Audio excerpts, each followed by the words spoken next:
বাবুজি একটু দয়া কর বাবা,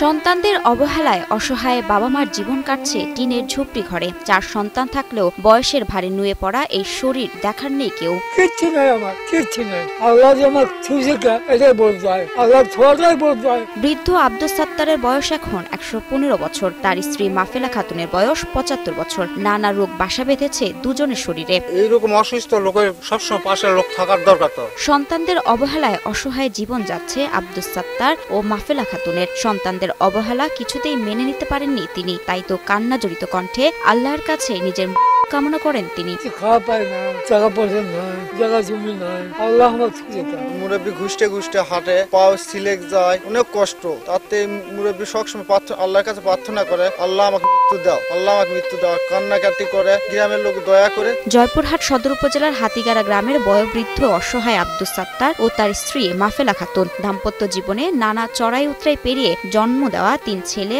ও 1 মেয়ে সন্তানকে সাধ্যমতো লালন পালন করে পাত্রস্থ করেছেন। কিন্তু বিয়ের পর আলাদা হয়ে সেই সন্তানরাই ছুঁড়ে ফেলে দিয়েছেন বাবা মাকে। আমাদের 3টা ছেলে আসবো, 3টা ছেলে আছে, কেউ আমার বাড়িতে নেই। এমনকি তার বড় ছেলের 2 সন্তান বিদেশে থাকলেও কখনো খোঁজ নেয়নি তাদের। বেটা ঢাকার থাকে, বেটি ঢাকার থাকে, কোনো খোঁজ খবর মাইলেই না। মায়ের লয় বাপের লয়। আবার 3 বেটা 3 গাঁওতে আছে, কোনো বেটারাই খুঁজলেই না।